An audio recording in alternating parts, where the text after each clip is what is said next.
The Art of War by Sun Tzu. Part 1. Laying Plans. Sun Tzu said, "The art of war is of vital importance to the state.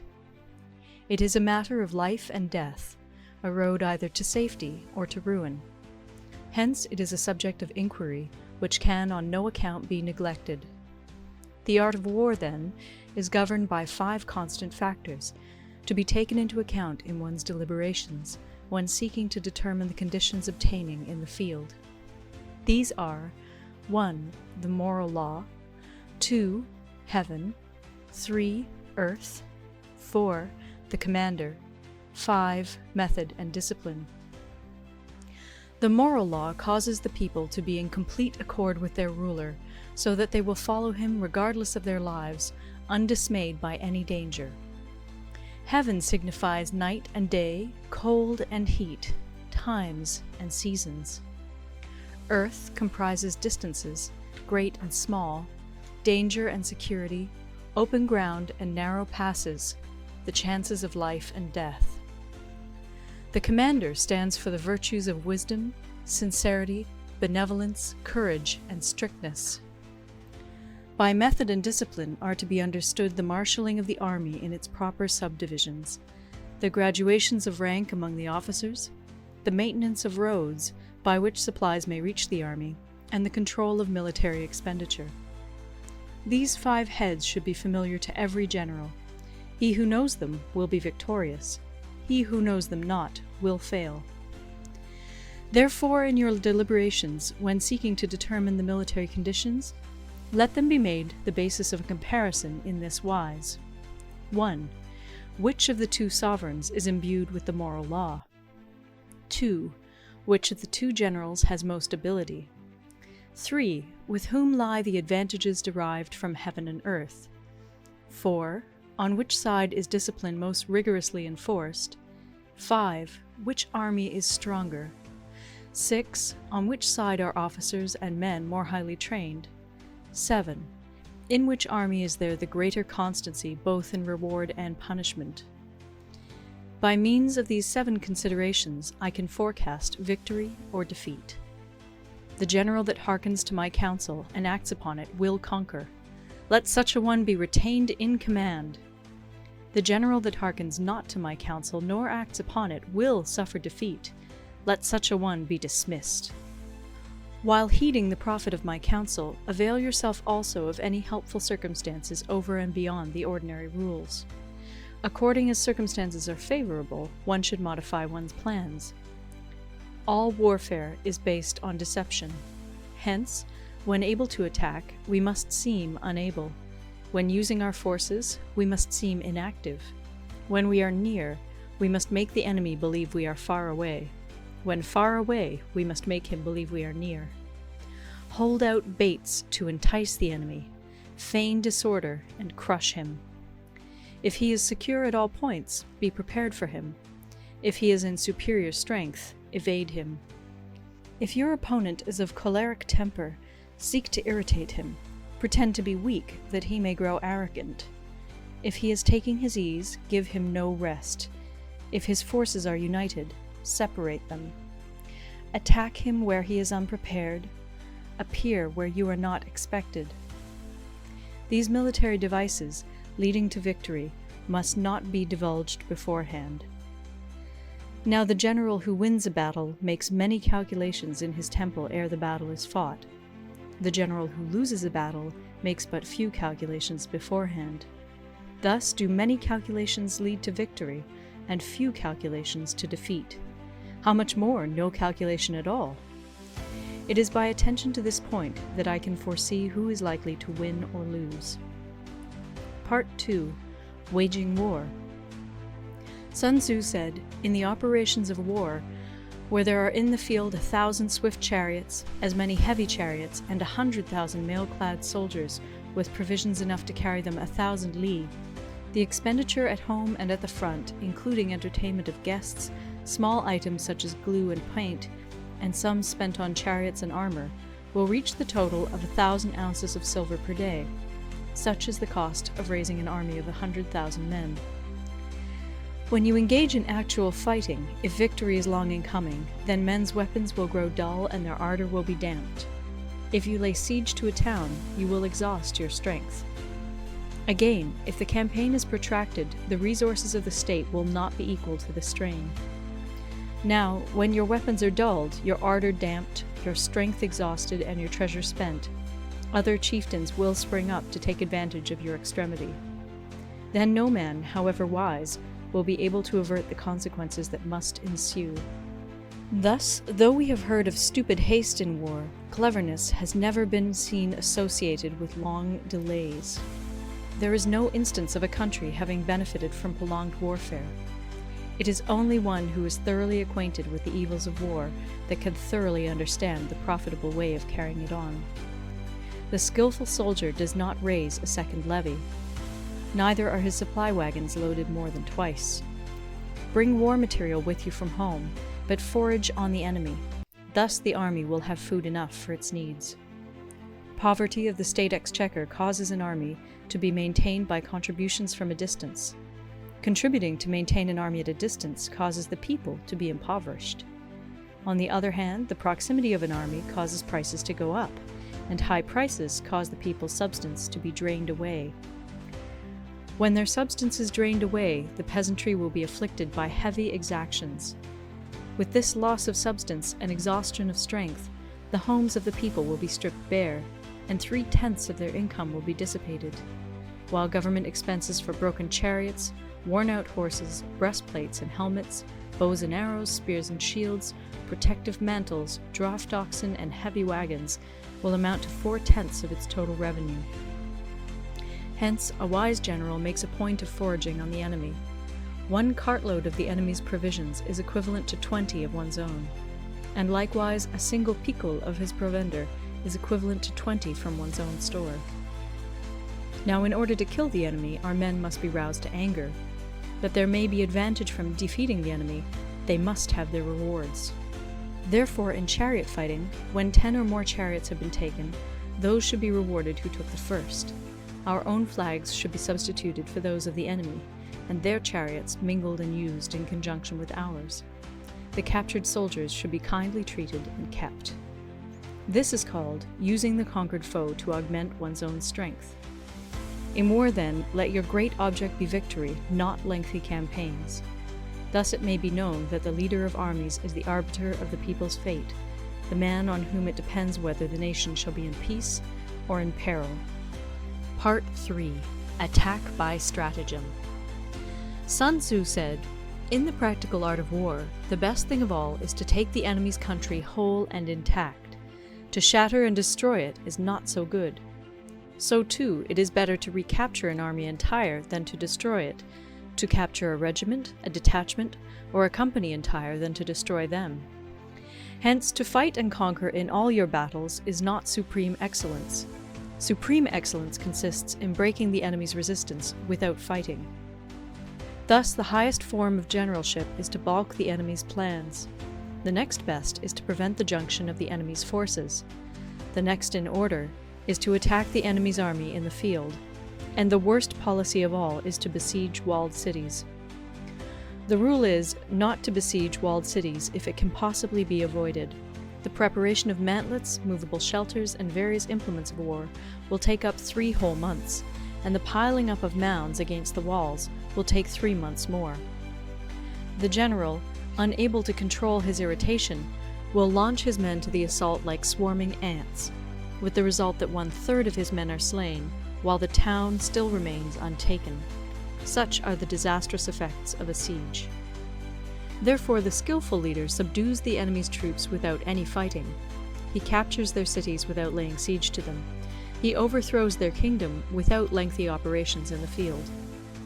With his forces intact, he will dispute the mastery of the empire, and thus, without losing a man, his triumph will be complete. This is the method of attacking by stratagem.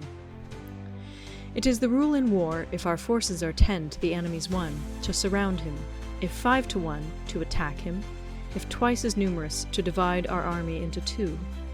If equally matched, we can offer battle. If slightly inferior in numbers, we can avoid the enemy. If quite unequal in every way, we can flee from him. Hence, though an obstinate fight may be made by a small force, in the end it must be captured by the larger force. Now the general is the bulwark of the state. If the bulwark is complete at all points, the state will be strong. If the bulwark is defective, the state will be weak. There are 3 ways in which a ruler can bring misfortune upon his army. 1. By commanding the army to advance or to retreat, being ignorant of the fact that it cannot obey. This is called hobbling the army. 2. By attempting to govern an army in the same way as he administers a kingdom, being ignorant of the conditions which obtain in an army. This causes restlessness in the soldiers' minds. 3. By employing the officers of his army without discrimination through ignorance of the military principle of adaptation to circumstances. This shakes the confidence of the soldiers. But when the army is restless and distrustful, trouble is sure to come from the other feudal princes. This is simply bringing anarchy into the army and flinging victory away. Thus, we may know that there are 5 essentials for victory. 1. He will win who knows when to fight and when not to fight. 2. He will win who knows how to handle both superior and inferior forces. 3. He will win whose army is animated by the same spirit throughout all its ranks. 4. He will win who, prepared himself, waits to take the enemy unprepared. 5. He will win who has military capacity and is not interfered with by the sovereign. Hence the saying, if you know the enemy and know yourself, you need not fear the result of 100 battles. If you know yourself, but not the enemy, for every victory gained you will also suffer a defeat. If you know neither the enemy nor yourself, you will succumb in every battle. Part 4. Tactical Dispositions. Sun Tzu said, "The good fighters of old first put themselves beyond the possibility of defeat, and then waited for an opportunity of defeating the enemy. To secure ourselves against defeat lies in our own hands, but the opportunity of defeating the enemy is provided by the enemy himself. Thus, the good fighter is able to secure himself against defeat, but cannot make certain of defeating the enemy. Hence the saying, one may know how to conquer without being able to do it." Security against defeat implies defensive tactics. Ability to defeat the enemy means taking the offensive. Standing on the defensive indicates insufficient strength. Attacking, a superabundance of strength.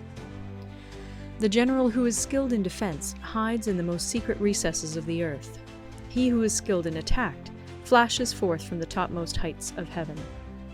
Thus, on the one hand, we have ability to protect ourselves, on the other, a victory that is complete. To see victory only when it is within the ken of the common herd is not the acme of excellence. Neither is it the acme of excellence if you fight and conquer, and the whole empire says, "Well done!"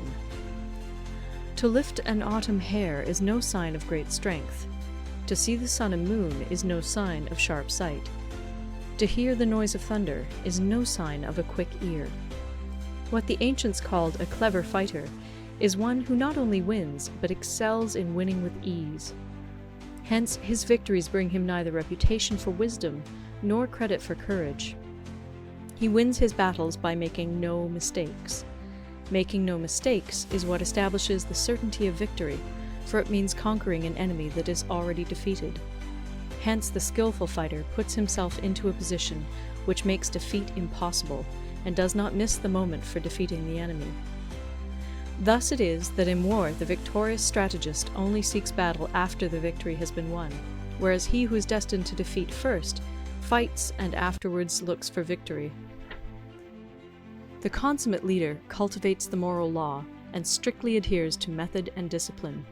Thus it is in his power to control success. In respect of military method we have, firstly, measurement, secondly, estimation of quantity, thirdly, calculation, fourthly, balancing of chances, fifthly, victory. Measurement owes its existence to earth. Estimation of quantity to measurement, calculation to estimation of quantity, balancing of chances to calculation, and victory to balancing of chances. A victorious army opposed to a routed one is as a pound's weight placed in the scale against a single grain. The onrush of a conquering force is like the bursting of pent-up waters into a chasm 1,000 fathoms deep. Part 5. Energy. Sun Tzu said, "The control of a large force is the same principle as the control of a few men. It is merely a question of dividing up their numbers." Fighting with a large army under your command is nowise different from fighting with a small one. It is merely a question of instituting signs and signals. To ensure that your whole host may withstand the brunt of the enemy's attack and remain unshaken, this is effected by maneuvers direct and indirect. That the impact of your army may be like a grindstone dashed against an egg, this is effected by the science of weak points and strong. In all fighting, the direct method may be used for joining battle, but indirect methods will be needed in order to secure victory. Indirect tactics, efficiently applied, are inexhaustible as heaven and earth, unending as the flow of rivers and streams. Like the sun and moon, they end but to begin anew. Like the 4 seasons, they pass away to return once more. There are not more than 5 musical notes, yet the combinations of these 5 give rise to more melodies than can ever be heard. There are not more than 5 primary colors, blue, yellow, red, white, and black, yet in combination they produce more hues than can ever be seen. There are not more than 5 cardinal tastes, sour, acrid, salt, sweet, bitter, yet combinations of them yield more flavors than can ever be tasted. In battle, there are not more than 2 methods of attack, the direct and the indirect, yet these 2 in combination give rise to an endless series of maneuvers. The direct and the indirect lead on to each other in turn. It is like moving in a circle. You never come to an end. Who can exhaust the possibilities of their combination? The onset of troops is like the rush of a torrent which will even roll stones along in its course. The quality of decision is like the well-timed swoop of a falcon, which enables it to strike and destroy its victim. Therefore, the good fighter will be terrible in his onset and prompt in his decision. Energy may be likened to the bending of a crossbow, decision to the releasing of a trigger. Amid the turmoil and tumult of battle, there may be seeming disorder, and yet no real disorder at all. Amid confusion and chaos, your array may be without head or tail, yet it will be proof against defeat. Simulated disorder postulates perfect discipline. Simulated fear postulates courage. Simulated weakness postulates strength. Hiding order beneath the cloak of disorder is simply a question of subdivision. Concealing courage under their show of timidity presupposes a fund of latent energy. Masking strength with weakness is to be effected by tactical dispositions. Thus, one who is skillful at keeping the enemy on the move maintains deceitful appearances, according to which the enemy will act. He sacrifices something that the enemy may snatch at it. By holding out baits, he keeps him on the march. Then, with a body of picked men, he lies in wait for him. The clever combatant looks to the effect of combined energy, and does not require too much from individuals. Hence his ability to pick out the right men and utilize combined energy. When he utilizes combined energy, his fighting men become as it were like unto rolling logs or stones, for it is the nature of a log or stone to remain motionless on level ground, and to move when on a slope. If four-cornered, to come to a standstill, but if round-shaped, to go rolling down. Thus the energy developed by good fighting men is as the momentum of a round stone rolled down a mountain thousands of feet in height. So much on the subject of energy.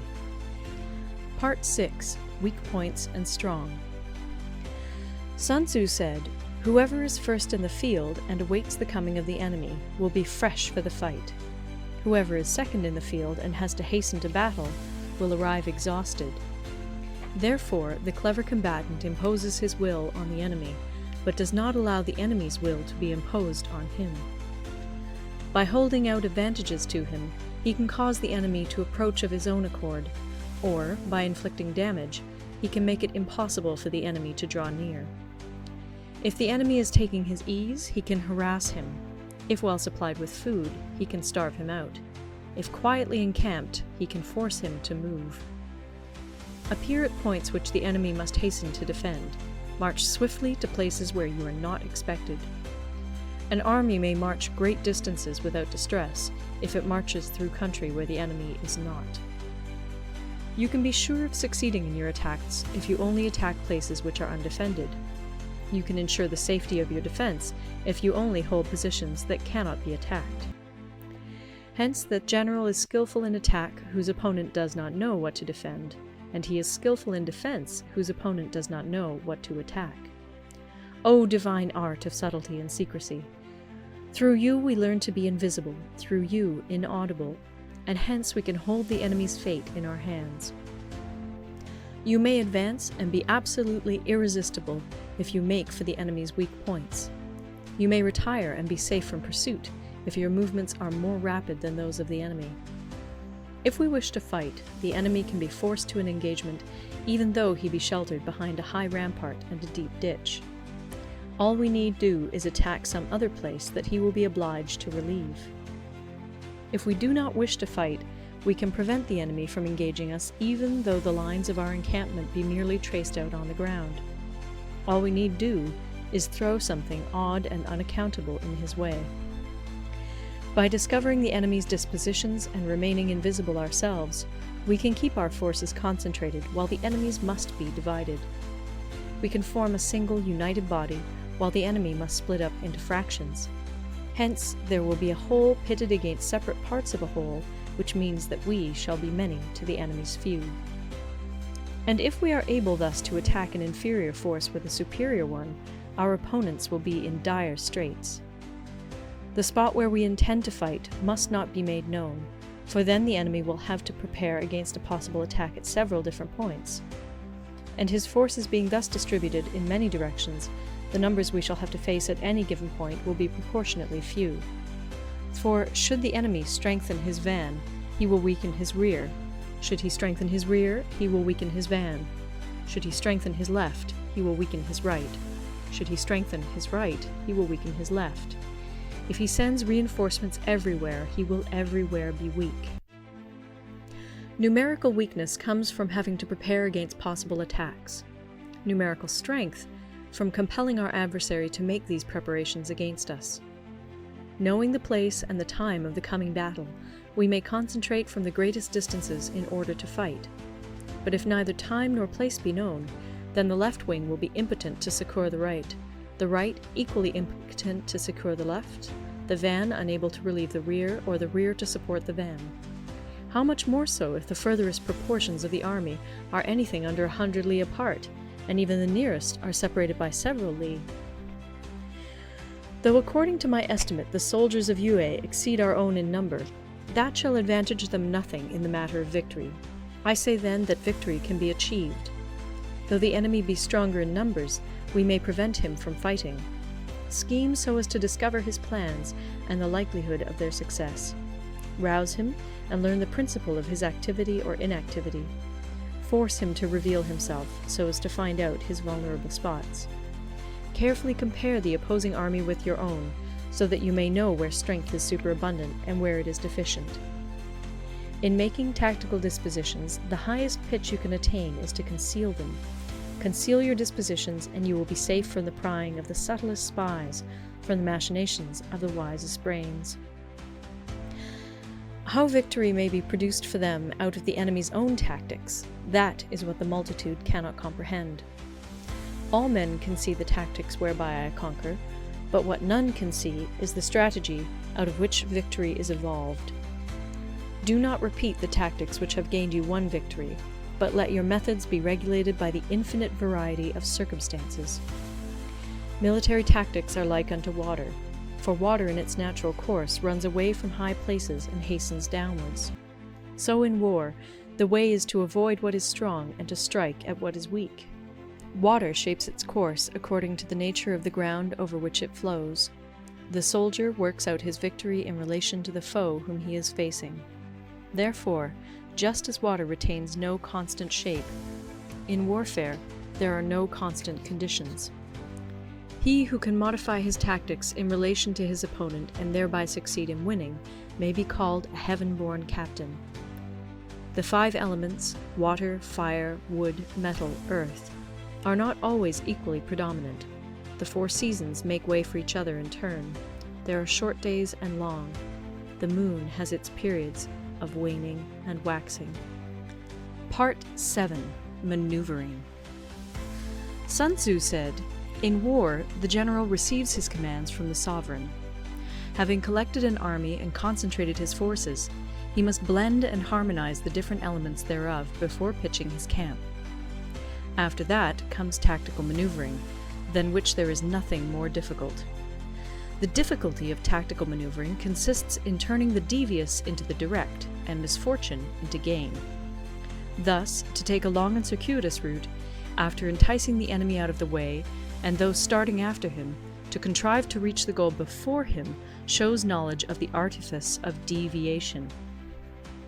Maneuvering with an army is advantageous, with an undisciplined multitude, most dangerous. If you set a fully equipped army in march in order to snatch an advantage, the chances are that you will be too late. On the other hand, to detach a flying column for the purpose involves the sacrifice of its baggage and stores. Thus, if you order your men to roll up their buff coats and make forced marches without halting day or night, covering double the usual distance at a stretch, doing 100 li in order to wrest an advantage, the leaders of all your 3 divisions will fall into the hands of the enemy. The stronger men will be in front, the jaded ones will fall behind, and on this plan only 1/10 of your army will reach its destination.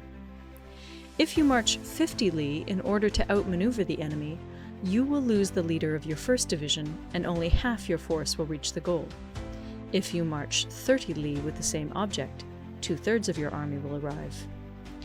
We may take it then that an army without its baggage train is lost. Without provisions, it is lost. Without bases of supply, it is lost. We cannot enter into alliances until we are acquainted with the designs of our neighbors. We are not fit to lead an army on the march unless we are familiar with the face of the country, its mountains and forests, its pitfalls and precipices, its marshes and swamps. We shall be unable to turn natural advantage to account unless we make use of local guides. In war, practice dissimulation and you will succeed. Whether to concentrate or to divide your troops must be decided by circumstances. Let your rapidity be that of the wind, your compactness that of the forest. In raiding and plundering be like fire, in immovability like a mountain. Let your plans be dark, and impenetrable as night, and when you move, fall like a thunderbolt. When you plunder a countryside, let the spoil be divided amongst your men. When you capture new territory, cut it up into allotments for the benefit of the soldiery. Ponder and deliberate before you make a move. He will conquer who has learnt the artifice of deviation. Such is the art of maneuvering. The Book of Army Management says, "On the field of battle, the spoken word does not carry far enough. Hence the institution of gongs and drums. Nor can ordinary objects be seen clearly enough. Hence the institution of banners and flags. Gongs and drums, banners and flags are means whereby the ears and eyes of the host may be focused on one particular point. The host thus forming a single united body, it is impossible either for the brave to advance alone, or for the cowardly to retreat alone. This is the art of handling large masses of men. In night fighting, then, make much use of signal flyers and drums, and in fighting by day, of flags and banners, as a means of influencing the ears and eyes of your army. A whole army may be robbed of its spirit. A commander-in-chief may be robbed of his presence of mind. Now, a soldier's spirit is keenest in the morning. By noonday it has begun to flag, and in the evening his mind is bent only on returning to camp. A clever general, therefore, avoids an army when its spirit is keen, but attacks it when it is sluggish and inclined to return. This is the art of studying moods. Disciplined and calm, to await the appearance of disorder and hubbub amongst the enemy. This is the art of retaining self-possession. To be near the goal while the enemy is still far from it, to wait at ease while the enemy is toiling and struggling, to be well fed while the enemy is famished. This is the art of husbanding one's strength. To refrain from intercepting an enemy whose banners are in perfect order, to refrain from attacking an army drawn up in calm and confident array, This is the art of studying circumstances. It is a military axiom not to advance uphill against the enemy, nor to oppose him when he comes downhill. Do not pursue an enemy who simulates flight. Do not attack soldiers whose temper is keen. Do not swallow bait offered by the enemy. Do not interfere with an army that is returning home. When you surround an army, leave an outlet free. Do not press a desperate foe too hard. Such is the art of warfare. Part 8. Variation in Tactics. Sun Tzu said, "In war, the general receives his commands from the sovereign, collects his army, and concentrates his forces. When in difficult country, do not encamp. In country where highroads intersect, join hands with your allies. Do not linger in dangerously isolated positions. In hemmed-in situations, you must resort to stratagem. In desperate position, you must fight. There are roads which must not be followed, armies which must not be attacked, towns which must not be besieged, positions which must not be contested, commands of the sovereign which must not be obeyed." The general who thoroughly understands the advantages that accompany variation of tactics knows how to handle his troops.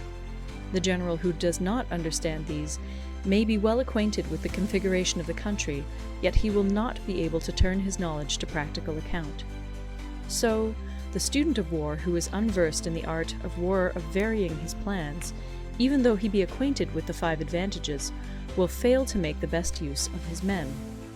Hence, in the wise leader's plans, considerations of advantage and of disadvantage will be blended together. If our expectation of advantage be tempered in this way, we may succeed in accomplishing the essential part of our schemes. If, on the other hand, in the midst of difficulties we are always ready to seize an advantage, we may extricate ourselves from misfortune. Reduce the hostile chiefs by inflicting damage on them, and make trouble for them, and keep them constantly engaged. Hold out specious allurements, and make them rush to any given point. The art of war teaches us to rely not on the likelihood of the enemy's not coming, but on our own readiness to receive him, not on the chance of his not attacking, but rather on the fact that we have made our position unassailable. There are 5 dangerous faults which may affect a general. 1. Recklessness, which leads to destruction. 2. Cowardice, which leads to capture. 3. A hasty temper, which can be provoked by insults. 4. A delicacy of honor, which is sensitive to shame. 5. Over-solicitude for his men, which exposes him to worry and trouble. These are the 5 besetting sins of a general, ruinous to the conduct of war. When an army is overthrown and its leader slain, the cause will surely be found among these 5 dangerous faults. Let them be a subject of meditation. Part 9. The Army on the March. Sun Tzu said, "We come now to the question of encamping the army, and observing signs of the enemy. Pass quickly over mountains, and keep in the neighborhood of valleys. Camp in high places, facing the sun. Do not climb heights in order to fight." So much for mountain warfare. After crossing a river, you should get far away from it. When an invading force crosses a river in its onward march, do not advance to meet it in midstream. It will be best to let half the army get across, and then deliver your attack. If you are anxious to fight, you should not go to meet the invader near a river which he has to cross. Moor your craft higher up than the enemy, and facing the sun. Do not move upstream to meet the enemy. So much for river warfare. In crossing salt marshes, your sole concern should be to get over them quickly, without any delay. If forced to fight in a salt marsh, you should have water and grass near you, and get your back to a clump of trees. So much for operations in salt marshes.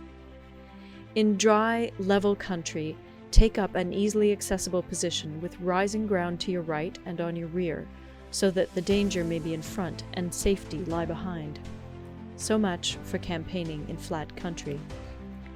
These are the 4 useful branches of military knowledge which enabled the Yellow Emperor to vanquish 4 several sovereigns.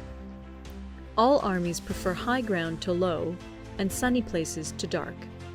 If you are careful of your men and camp on hard ground, the army will be free from disease of every kind, and this will spell victory. When you come to a hill or a bank, occupy the sunny side with the slope on your right rear.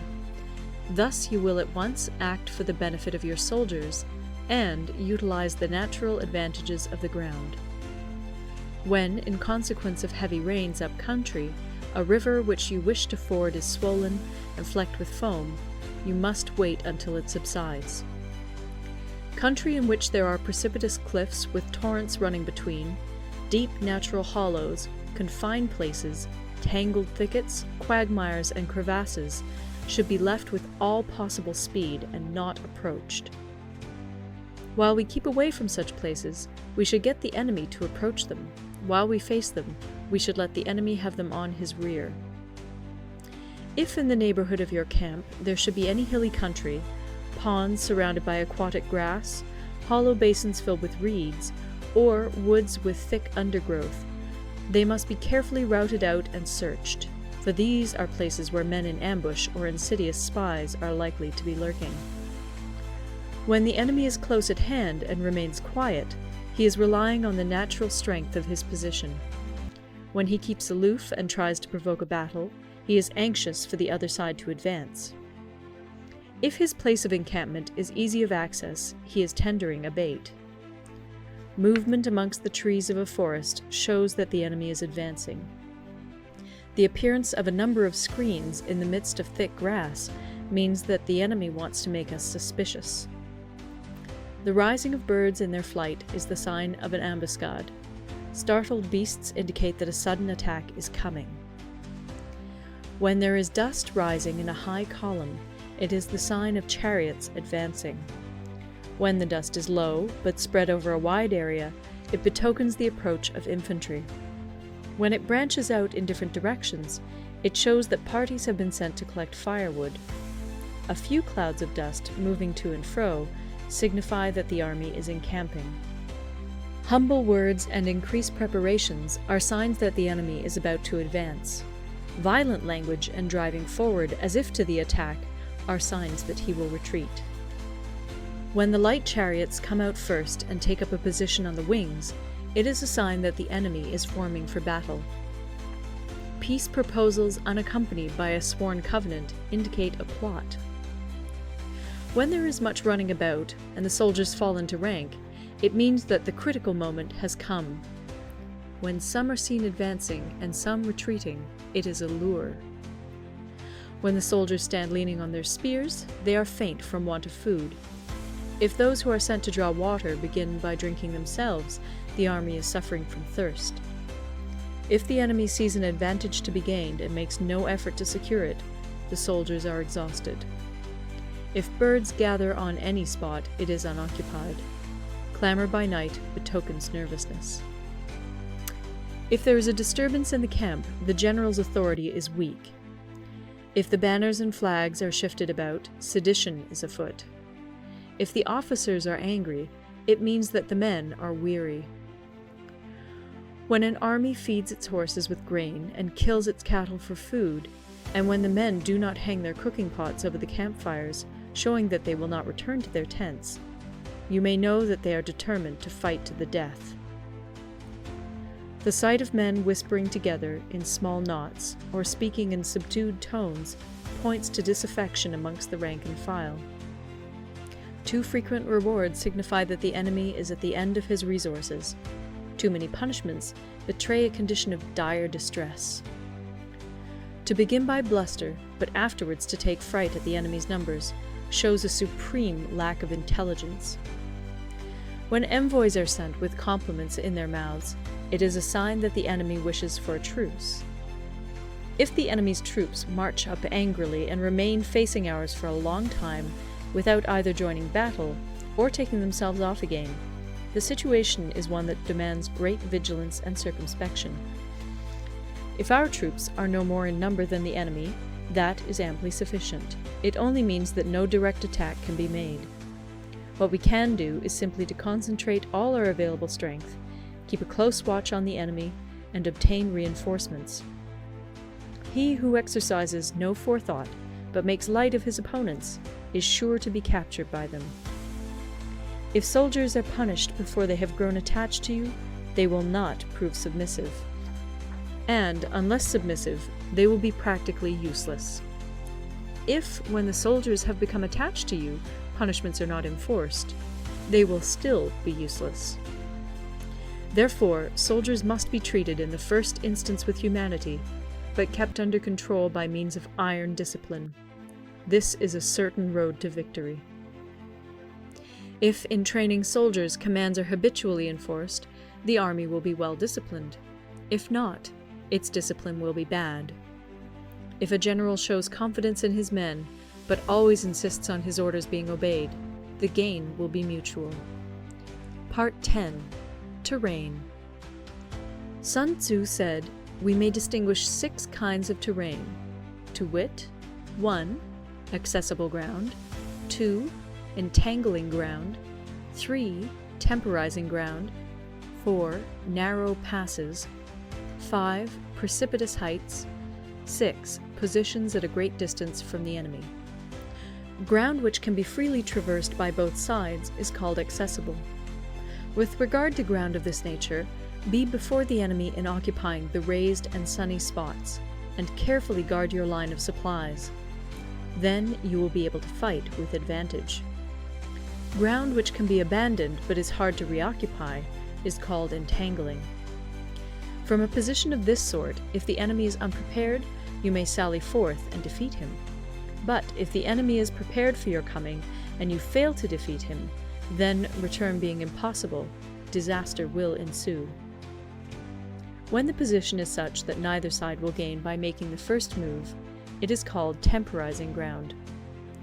In a position of this sort, even though the enemy should offer us an attractive bait, it will be advisable not to stir forth, but rather to retreat, thus enticing the enemy in his turn.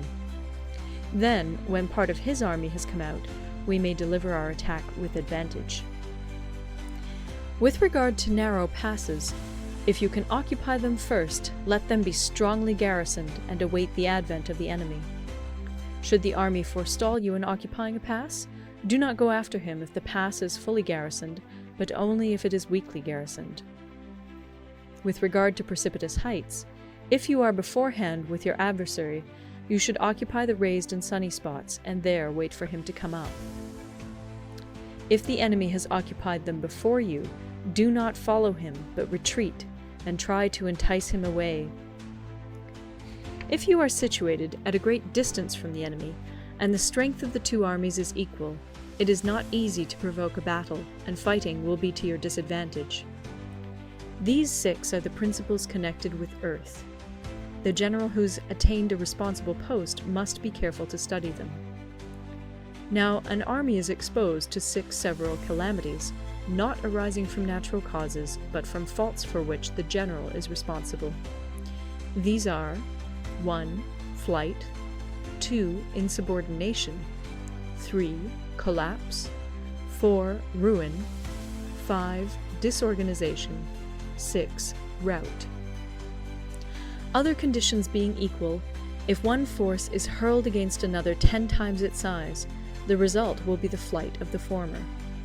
When the common soldiers are too strong and their officers too weak, the result is insubordination. When the officers are too strong and the common soldiers too weak, the result is collapse.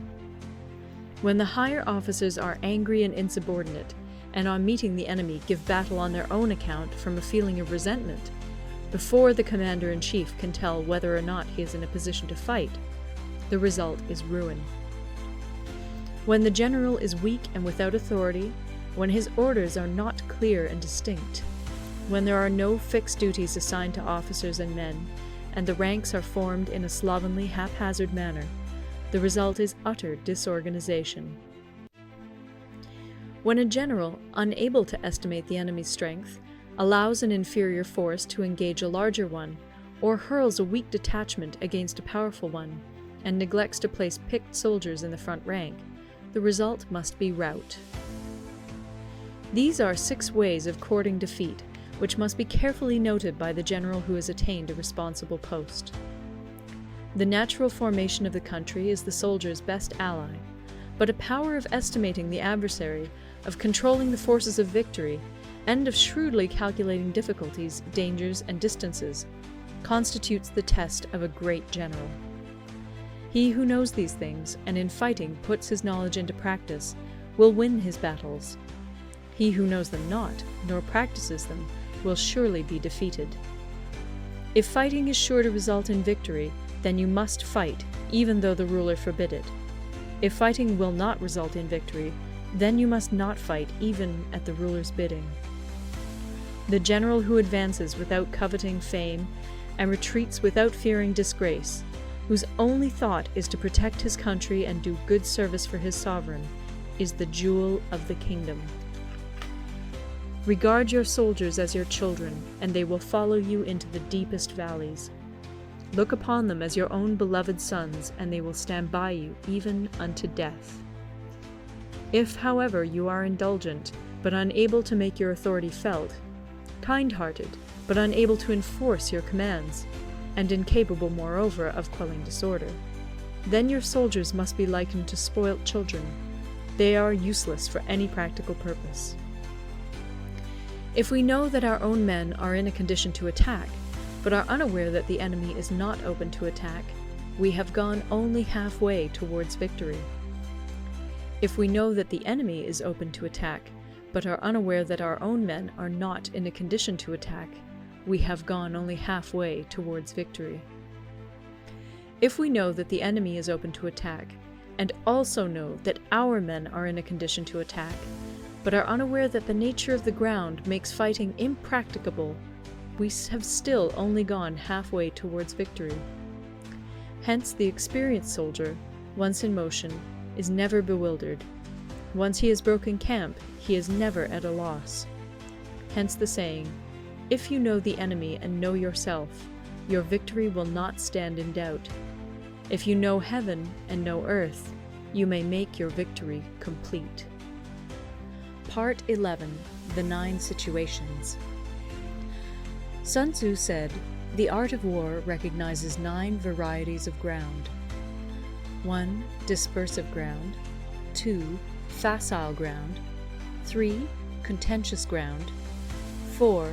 Open ground. 5. Ground of intersecting highways.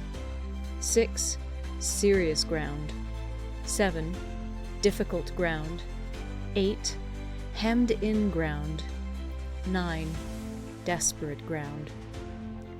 When a chieftain is fighting in his own territory, it is dispersive ground. When he has penetrated into hostile territory, but to no great distance, it is facile ground. Ground the possession of which imports great advantage to either side is contentious ground. Ground on which each side has liberty of movement is open ground. Ground which forms the key to 3 contiguous states, so that he who occupies it first has most of the empire at his command, is a ground of intersecting highways. When an army has penetrated into the heart of a hostile country, leaving a number of fortified cities in its rear, it is serious ground. Mountain forests, rugged steeps, marshes, and fens, all country that is hard to traverse, this is difficult ground. Ground which is reached through narrow gorges, and from which we can only retire by tortuous paths, so that a small number of the enemy would suffice to crush a large body of our men. This is hemmed-in ground. Ground on which we can only be saved from destruction by fighting without delay is desperate ground. On dispersive ground, therefore, fight not. On facile ground, halt not. On contentious ground, attack not. On open ground, do not try to block the enemy's way. On the ground of intersecting highways, join hands with your allies. On serious ground, gather in plunder. In difficult ground, keep steadily on the march. On hemmed-in ground, resort to stratagem. On desperate ground, fight. Those who were called skillful leaders of old knew how to drive a wedge between the enemy's front and rear.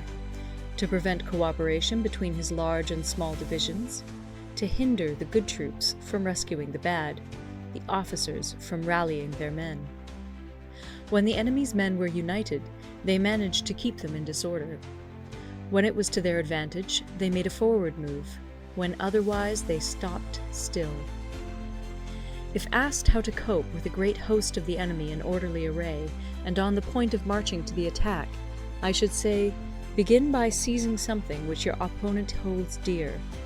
Then he will be amenable to your will. Rapidity is the essence of war. Take advantage of the enemy's unreadiness. Make your way by unexpected routes, and attack unguarded spots. The following are the principles to be observed by an invading force. The further you penetrate into a country, the greater will be the solidarity of your troops, and thus the defenders will not prevail against you. Make forays in fertile country in order to supply your army with food. Carefully study the well-being of your men, and do not overtax them. Concentrate your energy and hoard your strength. Keep your army continually on the move, and devise unfathomable plans. Throw your soldiers into positions whence there is no escape, and they will prefer death to flight. If they will face death, there is nothing they may not achieve. Officers and men alike will put forth their uttermost strength. Soldiers, when in desperate straits, lose the sense of fear. If there is no place of refuge, they will stand firm. If they are in hostile country, they will show a stubborn front. If there is no help for it, they will fight hard. Thus, without waiting to be marshaled, the soldiers will be constantly on the qui-vive. Without waiting to be asked, they will do your will. Without restrictions, they will be faithful. Without giving orders, they can be trusted. Prohibit the taking of omens and do away with superstitious doubts. Then, until death itself comes, no calamity need be feared. If our soldiers are not overburdened with money, it is not because they have a distaste for riches. If their lives are not unduly long, it is not because they are disinclined to longevity. On the day they are ordered out to battle, your soldiers may weep, those sitting up bedewing their garments, and those lying down, letting the tears run down their cheeks. But let them once be brought to bay, and they will display the courage of a Chu or a Kui. The skillful tactician may be likened to the Shuai Jan. Now, the Shuai Jan is a snake that is found in the Ch'ung Mountains. Strike at its head, and you will be attacked by its tail. Strike at its tail, and you will be attacked by its head. Strike at the middle, and you will be attacked by head and tail both. Asked if an army can be made to imitate the Shuai Jan, I should answer yes, for the men of Wu and the men of Yue are enemies. Yet if they are crossing a river in the same boat and are caught by a storm, they will come to each other's assistance, just as the left hand helps the right. Hence, it is not enough to put one's trust in the tethering of horses and the burying of chariot wheels in the ground. The principle on which to manage an army is to set up one standard of courage, which all must reach. How to make the best of both strong and weak, that is a question involving the proper use of ground. Thus, the skillful general conducts his army just as though he were leading a single man, willy-nilly by the hand. It is the business of a general to be quiet and thus ensure secrecy, upright and just, and thus maintain order. He must be able to mystify his officers and men by false reports and appearances, and thus keep them in total ignorance. By altering his arrangements and changing his plans, he keeps the enemy without definite knowledge. By shifting his camp and taking circuitous routes, he prevents the enemy from anticipating his purpose. At the critical moment, the leader of an army acts like one who has climbed up a height and then kicks away the ladder behind him. He carries his men deep into hostile territory before he shows his hand. He burns his boats and breaks his cooking pots. Like a shepherd driving a flock of sheep, he drives his men this way and that, and nothing knows whither he is going. To muster his host and bring it into danger, this may be termed the business of the general. The different measures suited to the 9 varieties of ground the expediency of aggressive or defensive tactics, and the fundamental laws of human nature. These are things that must most certainly be studied. When invading hostile territory, the general principle is that penetrating deeply brings cohesion. Penetrating but a short way means dispersion. When you leave your own country behind and take your army across neighborhood territory, you find yourself on critical ground. When there are means of communication on all four sides, the ground is one of intersecting highways. When you penetrate deeply into a country, it is serious ground. When you penetrate but a little way, it is facile ground. When you have the enemy's strongholds on your rear and narrow passes in front, it is hemmed-in ground. When there is no place of refuge at all, it is desperate ground. Therefore, on dispersive ground, I would inspire my men with unity of purpose. On facile ground, I would see that there is close connection between all parts of my army. On contentious ground, I would hurry up my rear. On open ground, I would keep a vigilant eye on my defenses. On ground of intersecting highways, I would consolidate my alliances. On serious ground, I would try to ensure a continuous stream of supplies. On difficult ground, I would keep pushing on along the road. On hemmed-in ground, I would block any way of retreat. On desperate ground, I would proclaim to my soldiers the hopelessness of saving their lives. For it is the soldier's disposition to offer an obstinate resistance when surrounded, to fight hard when he cannot help himself, and to obey promptly when he has fallen into danger.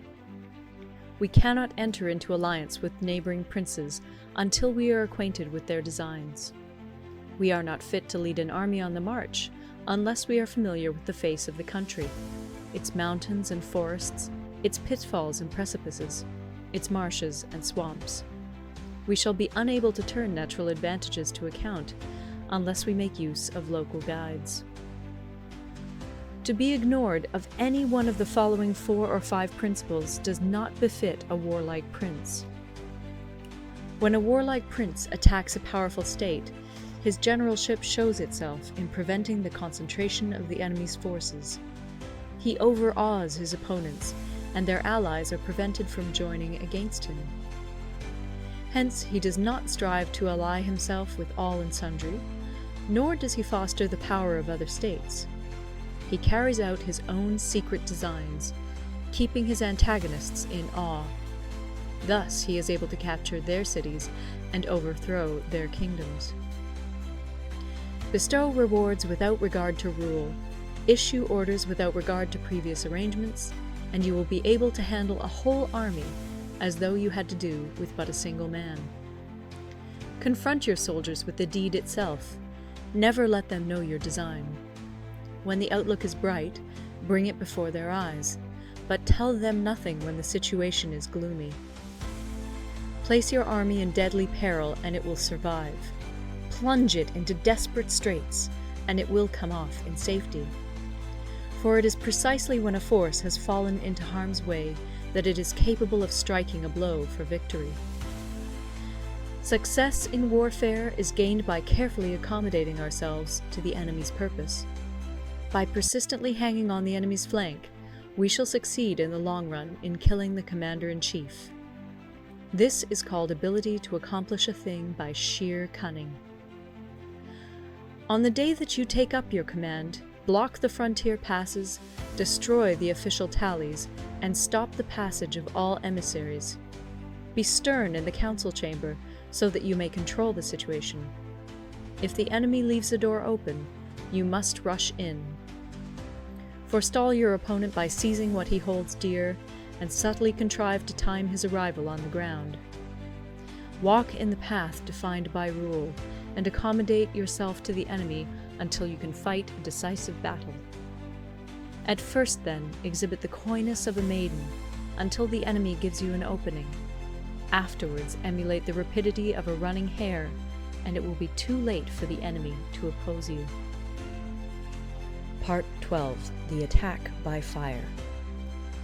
Sun Tzu said, "There are 5 ways of attacking with fire. The first is to burn soldiers in their camp. The second is to burn stores. The third is to burn baggage trains. The fourth is to burn arsenals and magazines. The fifth is to hurl dropping fire amongst the enemy. In order to carry out an attack, we must have means available. The material for raising fire should always be kept in readiness. There is a proper season for making attacks with fire, and special days for starting a conflagration. The proper season is when the weather is very dry. The special days are those when the moon is in the constellations of the Sieve, the Wall, the Wing, or the Crossbar, for these four are all days of rising wind. In attacking with fire, one should be prepared to meet 5 possible developments. 1. When fire breaks out inside to enemy's camp, respond at once with an attack from without. 2. If there is an outbreak of fire, but the enemy's soldiers remain quiet, bide your time and do not attack. 3. When the force of the flames has reached its height, follow it up with an attack, if that is practicable. If not, stay where you are. 4. If it is possible to make an assault with fire from without, do not wait for it to break out within, but deliver your attack at a favorable moment. 5. When you start a fire, be to windward of it. Do not attack from the leeward. A wind that rises in the daytime lasts long, but a night breeze soon falls.